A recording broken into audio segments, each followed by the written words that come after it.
Eh ben, bonjour à tous.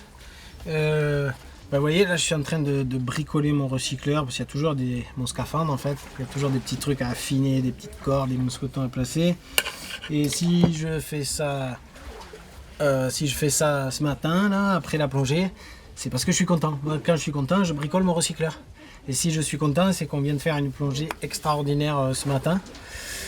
Alors on pourrait voir la chose d'une manière pessimiste, il nous aura fallu 4 ans pour comprendre vraiment comment fonctionne la ponte des mérous, ou juste être content que là on l'ait vu comme on l'a jamais vu avant.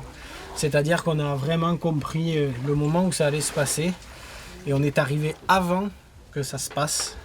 On a vu le début de la ponte, une ponte avec une espèce d'effet domino. Le premier a pondu et puis ça s'est accéléré et puis c'était tous les mérous qui pondaient quasiment en même temps.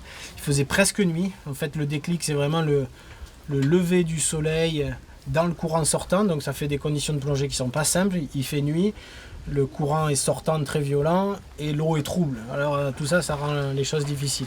Mais le spectacle vraiment valait la peine. On s'est levé à 4h30, on est parti à 4h30 du matin. Et on a attendu, et quand les premières lueurs sont arrivées, ça a été un feu d'artifice de mérous, des œufs dans l'eau. Il y avait tellement d'œufs de mérous dans l'eau que l'eau en devenait trouble.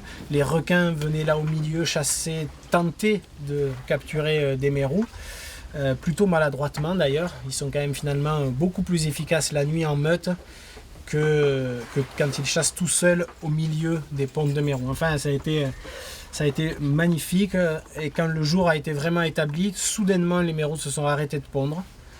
Et le plus émouvant, ça a été que tout à coup on les a vus vraiment se tourner, se mettre face au courant qui était encore sortant et commencer à nager à contre-courant pour regagner le lagon qu'ils avaient quitté il y a plusieurs semaines de ça pour venir se rassembler.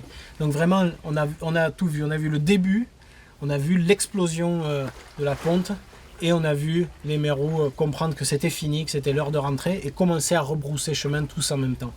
Voilà, finalement c'est la première fois qu'on le voit aussi parfaitement. À chaque fois on avait vu des morceaux de l'événement. Voilà.